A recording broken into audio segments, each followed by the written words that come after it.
Hey y'all, this is Daphne Moore, contributor with Cascade Media Group. Welcome to today's conversation on advancing equity with Annissa. And I'm super excited to have this conversation. As you know, I always say conversations matter, so let's talk. How are you doing today, Annissa? Doing well, Daphne. Thanks for having me. I appreciate it.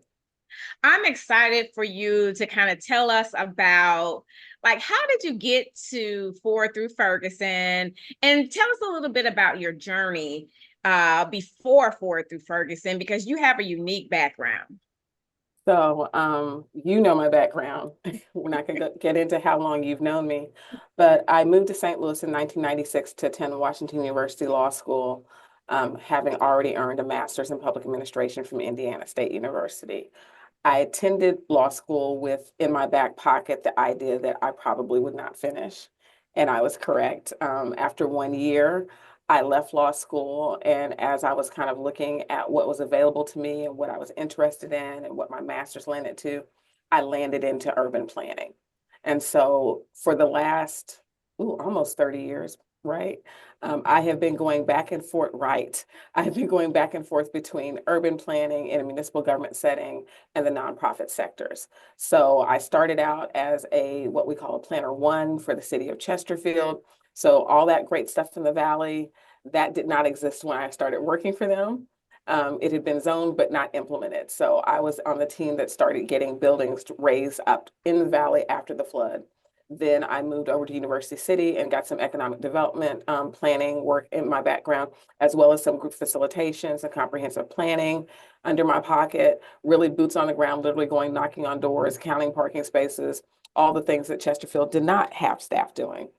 I then went back to Chesterfield and handled everything from code enforcement, recruitment of interns. I actually created a whole intern recruitment process, as well as hired the first other African American employees into the urban planning sector, as well as interns for Chesterfield, eventually becoming their assistant director of planning. We know what happened in 2008, the bubble burst. Yes. Chesterfield had been paying our salaries out of reserves for 2 years, which we know is not sustainable. And so after 2 years, the conversation was had that they had to cut their workforce. And what they did is they look at whoever had the highest salaries, right? Right. In that job category, and those were the people that were gone. And so I was one of the people that was gone. They were very generous with severance. They were very generous with benefits and with recommendations.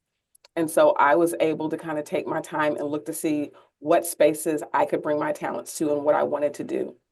And I ended up going to Better Family Life, which gave me the experience of being at a black-led, black founded, and black centered organization. And as an HBCU graduate, that was everything to me. And You so, know.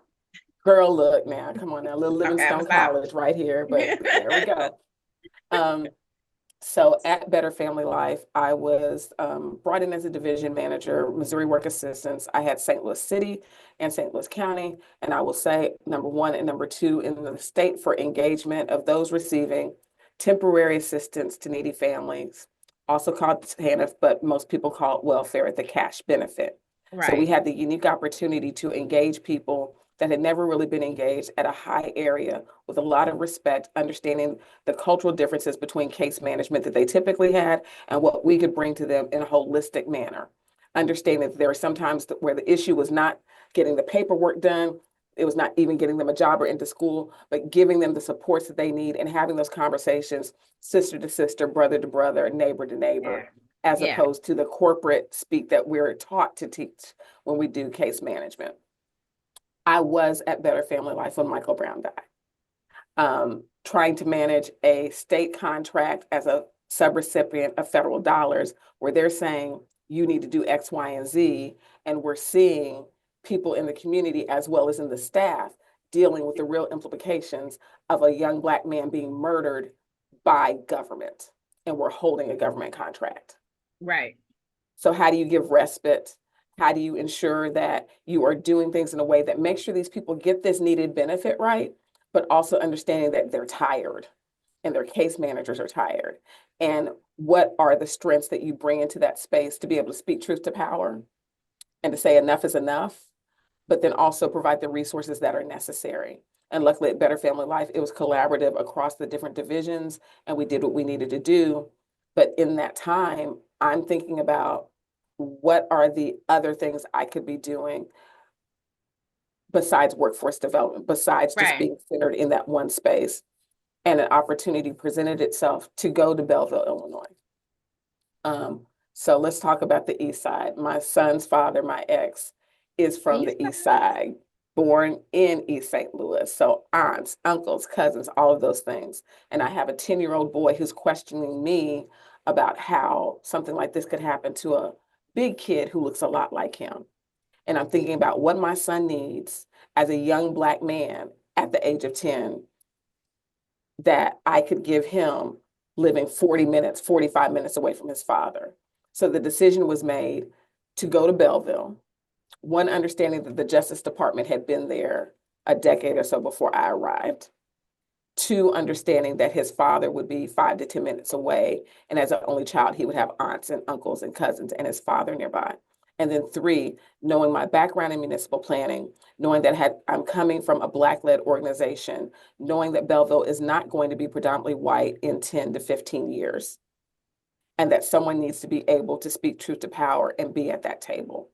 And in my discussions with the late Mayor Mark Eckert, who brought me into Belleville, the whole reason why he ran for government was part of the things that I was seeing in Belleville. The fact that he was, as a citizen, upset about the Justice Department having interaction with their policing. The fact that he had started a nonprofit in an underserved area of Belleville and understood the need for there to be representation in government. That he had hired the first Black police chief and operations director and director of the library department, 7 department heads, 4 of them were women.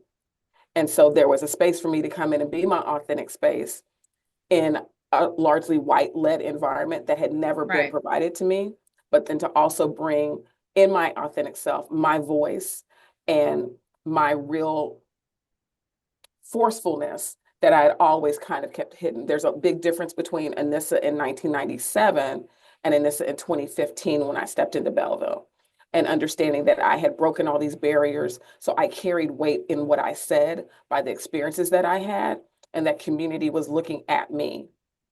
When Mayor Eckert did not win in 2021, and in hindsight, we now know that he had cancer and didn't know it yet because he died a little bit over a year ago.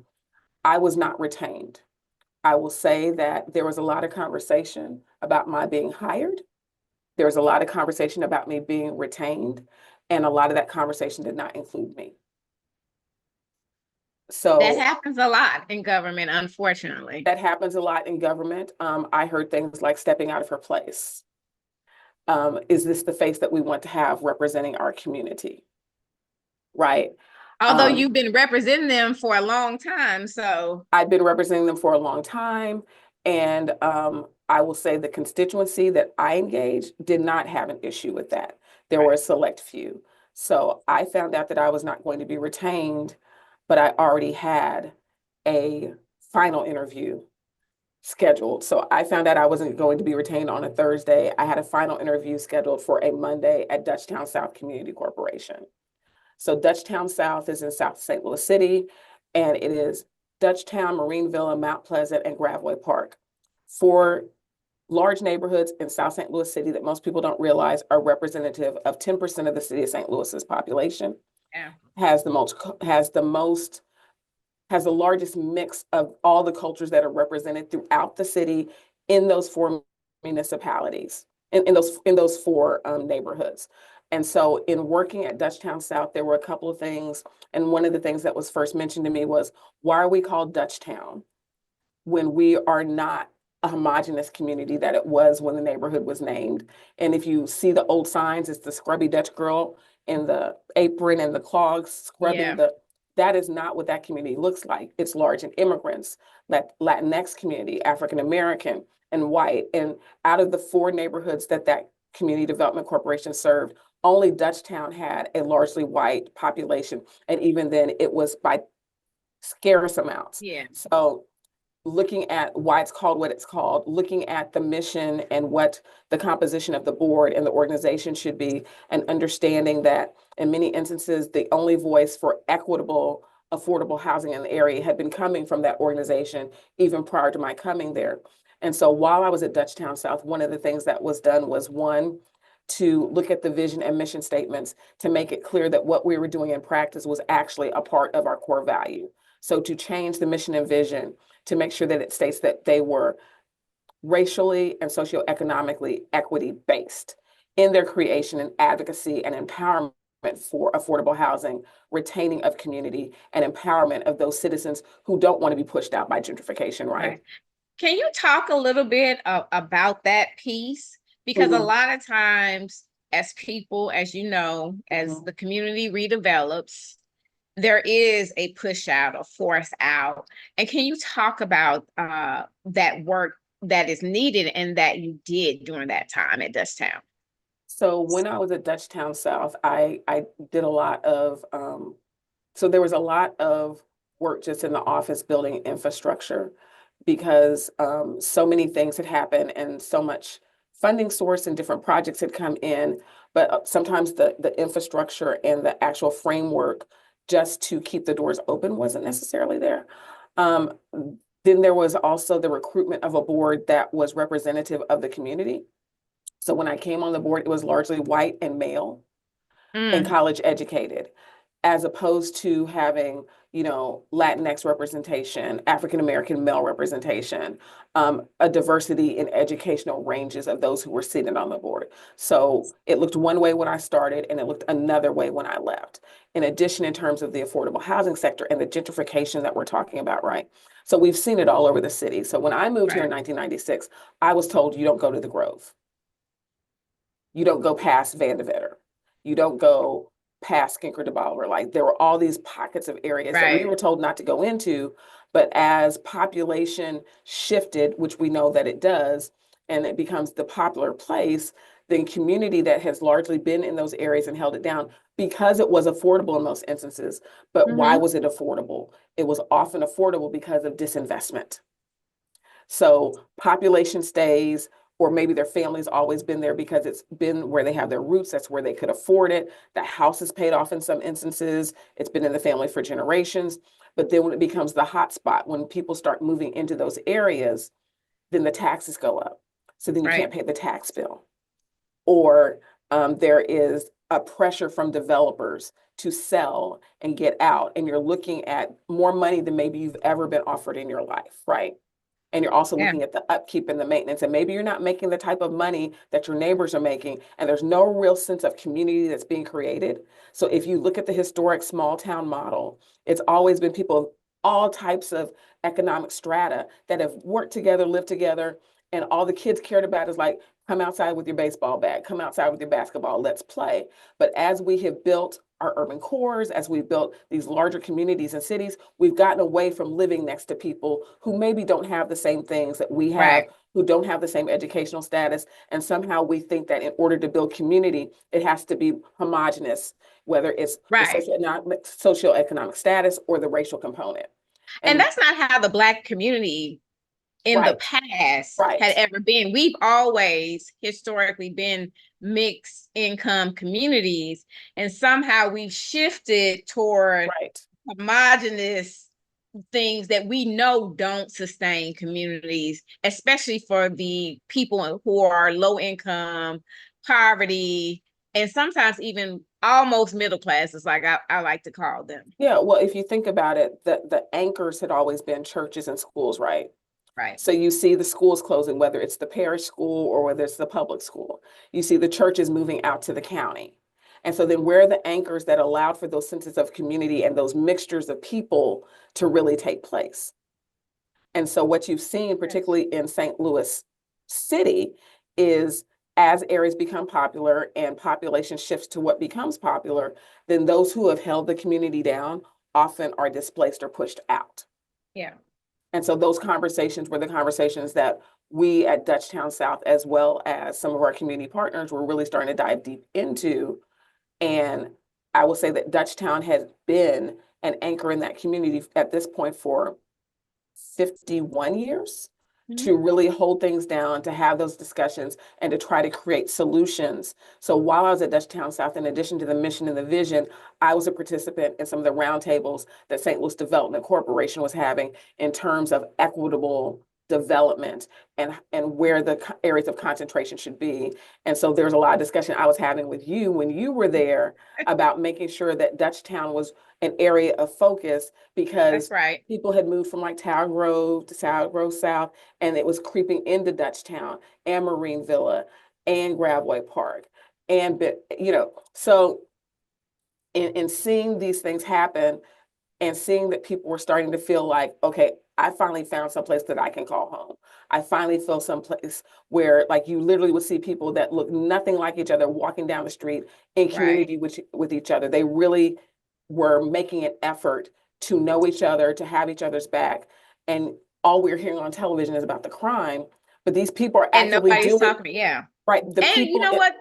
go ahead. Yeah, and most people don't realize how diverse Dutchtown is, Right. and also how many Black people, Black businesses that are actually in Dutchtown. Right. And I think that gets overlooked all the time, and which was one of the reasons why I wanted to make sure there was some inclusion and that you all were always listen on anything that I did.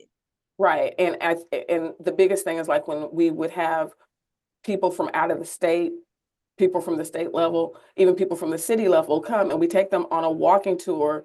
And first of all, the housing stock, right? The housing stock, and then looking at just the people walking around and the fact that they're using the public transportation and they're trying to make sure that they're multimodal. They're riding bicycles, they're riding scooters, they're walking, and they're speaking to each other as they go throughout community. And literally, you'll see a sister with a hijab on her head talking to a brother who's sitting on the side, who's talking to the old white guy who's sketching something, and they know each other by name, and it's not a new communication. Right. And that's one of the few areas where you still see that in St. Louis. So of course you want to preserve that. And of course you want organizations that can have relationships, whether it's on the government level or with other community partners, to create that. So let's talk about it. So I'm at Dutchtown, but I'm working on housing. And Daphne, you know that my brain goes into all these other spaces, but I have to do housing, right? I'm doing housing. I'm putting my urban planning together, all the things, but like my brain is thinking about all the other things that I want to do, but I'm very dedicated to making sure that this is being taken care of. So my brother comes to visit over the summer of last year, and he had a health issue that occurred, and he ended up in ICU. So, I'm in the ICU. I have my computer. I'm doing my work for DSCC, and I get an inbox on LinkedIn from a headhunter. And they say, hey, have you ever heard of Forward Through Ferguson? And I'm like, yeah, I have. Because look, 2020, 2015 and on, a lot of us were tracking and watching and going to meetings and sitting. And we may not have been the faces of movement, but we definitely know that community was involved in watching and giving voice. And I remember being in spaces before and after the creation of the Ferguson Commission, and actively talking about and then reading the report and being so excited about the work that was being done. And then thanks to Deaconess being in space, even with Forward Through Ferguson on an executive directors roundtable. And so I said, yes, I'm familiar with it. Like, can we just send you something? Because like their executive director is gone. They're doing a national recruitment. Can we talk to you about it? I said, I'm kind of got some stuff going on right now.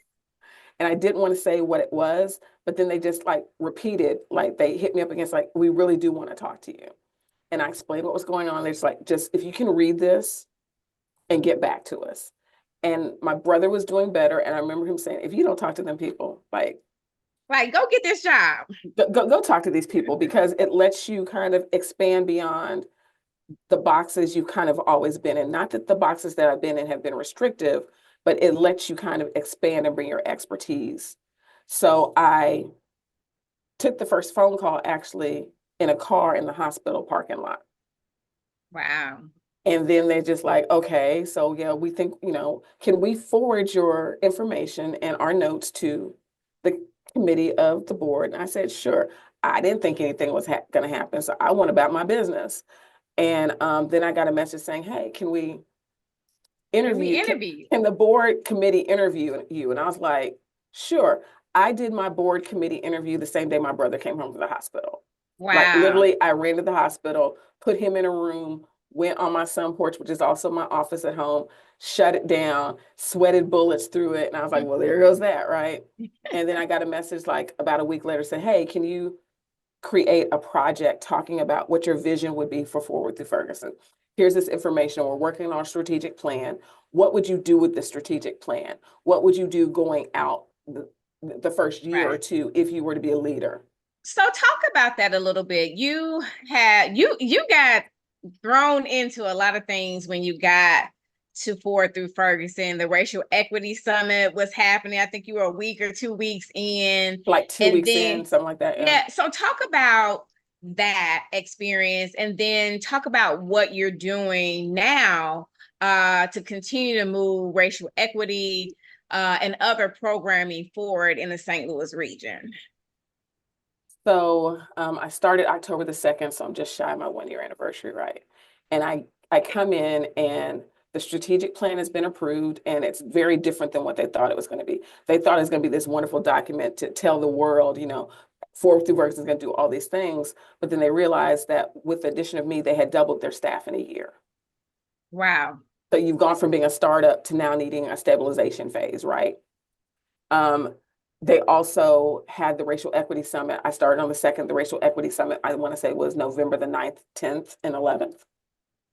And, being told, oh, you're going to bring greetings, you're going to be involved in these committees, we're going to do X, Y, and Z, and learning how FTF does what it does, why we do things the way that we do. We have our core components that came directly from the Ferguson Commission report. So we know that racial equity, justice for all, youth at the center, and an opportunity to thrive are our 4 core components. And we know Okay. that racial equity is a through line through those other 3. We know that the foundations of this nation were built on the backs of Black and brown and poor people, and that foundation is cracked. And unless we address it and become a systems change oriented society, which is what FTF is aiming for, then there really is no growth that can occur that is sustainable.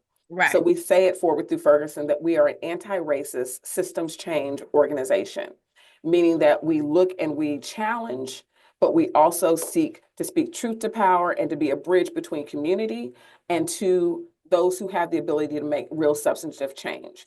And when possible, we don't want to just be the bridge. We want to be able to empower the community and to move out of the way and let community speak directly, to bring them to the table. But until they're at the table, we will be there and to Okay. hold accountability within space. And we do it through storytelling, we do it through our data research, we do it through our collaborative spaces with different organizations, and also through the Racial Healing and Justice Fund that was created through the assistance of Starsky Wilson while he was at Deaconess, and the sustaining of that fund now through the administration of Bethany Johnson Javois.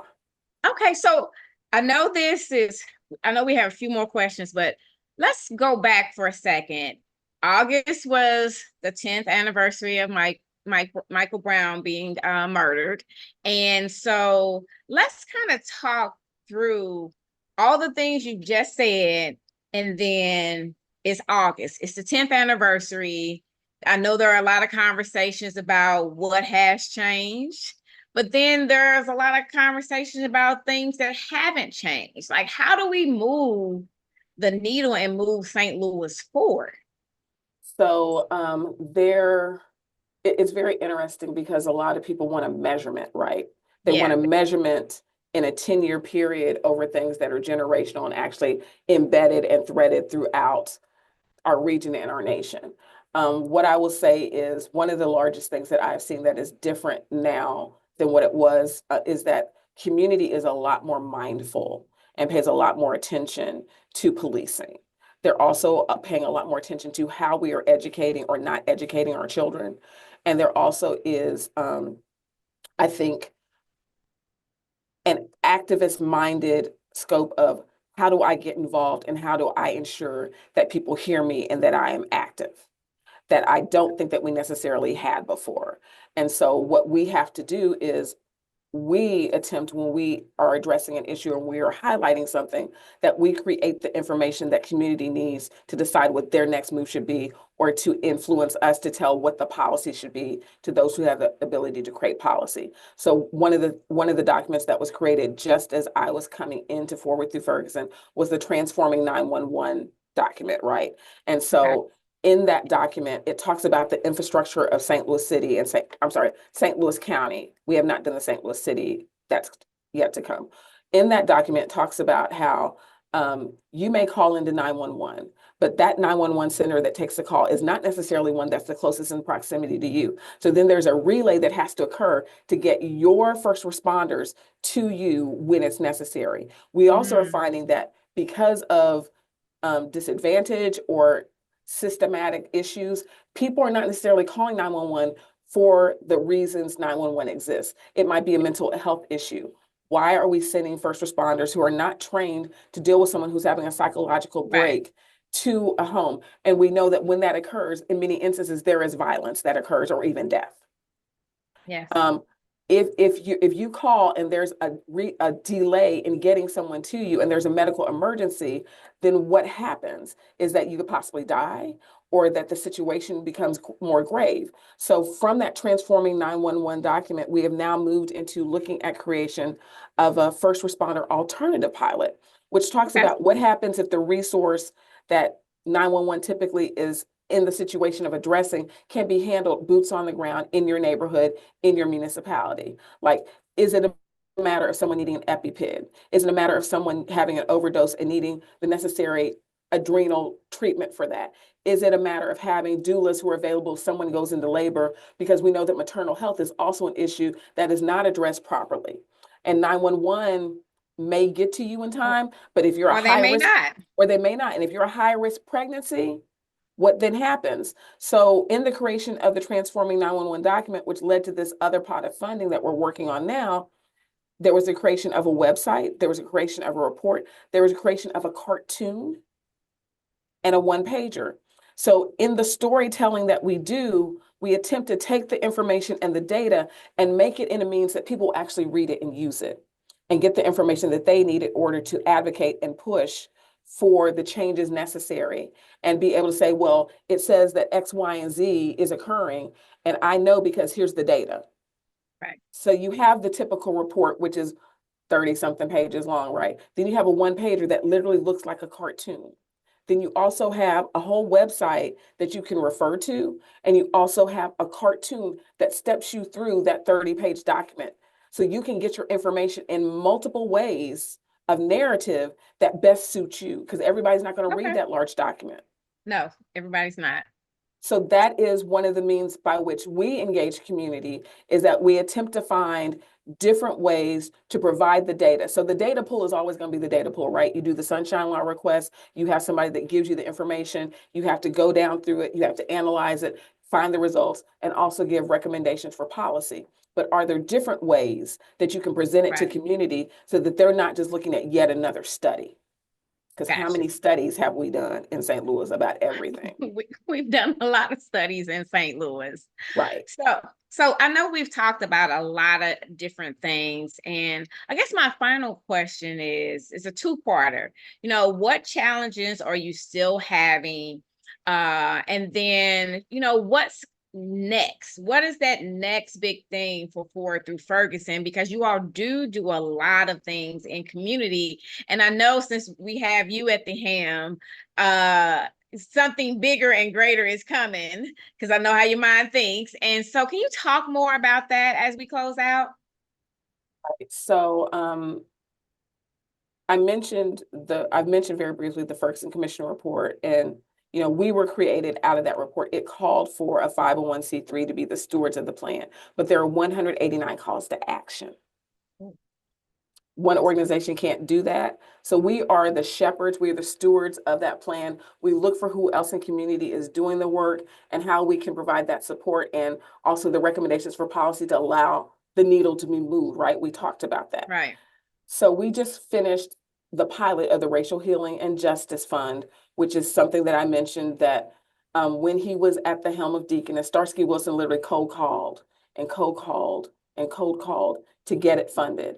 And so over the course of 3 funding cycles, thanks to the fiduciary partnership of Deaconess Foundation and the in-kind, the management, the project manager side of Forward Through Ferguson, we were able to fund 70 different organizations Wow, to that's do the amazing. work of and when you look at it, what happens when you're able to put resource into community that never gets resource, right? When you go out for grants, they always want to know, well, who else is funding you and how much money have you received? But if you are a new nonprofit or you're someone who's even struggling to get your nonprofit and you can't even find somebody to be your fiscal partner, whereas the Racial Healing and Justice Fund was able to find fiscal partnership for 10 of those 70 people, assist those people who had their nonprofit status in keeping it, because it costs money to get that. It does. It costs money to keep your doors open as a nonprofit, and then just general operating resource, which we know is few and far between. So the biggest challenge for FTF has been, as we are growing and as we're really stepping firmly and continuing to be unflinching, the term that we use over and over again in the racial equity space and talking about system change, priorities have shifted since 2020. Right. We see and we hear it in the news, all of the organizations, all of the schools that are falling away from diversity, falling away from equity. I'm very, very clear, and I'll cuss when I say it, nothing too bad. We are not a DEI organization, damn it. We are a systems change organization. And there's a big difference, and there's a place for that. But what we say is that you cannot create diversity and equity inclusion in systems that are flawed. So the systems have to be changed, and parallel systems have to be created until those systems can go away. And that is what we're here for. But, since George Floyd died, there were a lot of speeches, there were a lot of people putting money to organizations such as ours, and they were very, very persistent in making sure that they made everybody know that they were supporting us, right? And now it's like, oh, we're moving away from that. Oh, that's not a space that we're going to be in. Oh, if you can provide us with X, Y, and Z, we can continue to fund you. And that's fine, but what you want in X, Y, and Z is not what we do. So that's the challenge, is to ensure that we are relevant and be unflinching in what we do, but to also understand that if the landscape is changing, what are the adjustments we can make and still stay true to core? Yeah. In terms of the Racial Healing and Justice Fund, in the next month or so, there will be a full report out from the evaluators talking about the work that was done. I can give you a sneak peek. It's very positive. And it will be done in a way that is representative of how we tell our story and how community speaks into space. There were some podcasts that were created that we're trying to figure out how to get those out into the community. But the next step now then is, we had 70 organizations that were funded. I can tell you in the last cycle, there were over 200 that applied. So what would happen if we were able to work in community and provide real funding for all of the entities and individuals who are doing the work of what the Ferguson Commission said needed to be addressed, to provide that capital, to be able to provide resource and administrative support. So the next step is to try to get the funding for fully endowed Racial Healing and Justice Fund in perpetuity. I'm snapping my fingers because it is definitely needed. And I'm excited about the work that you're doing. And I just really want to thank you for today, enlightening us on. Thank you for this. What you're doing, what is still needed, what are our challenges, and that we still need to be engaged in the St. Louis region on a higher level and across the country for that matter. And so I thank you for your unwavering truth and dedication to social justice and to changing systematics and bringing equity forward. And it does look different. It's just not diversity inclusion. And you're saying it right. We need to change how we talk about these things in order to move it forward. And Forward Through Ferguson is actually getting it done. So I want to thank you for dropping this knowledge. Thank you. And I'll leave you all with this. Conversations matter, so let's talk. This is brought to you by Kansas City Business Association, working to improve our community.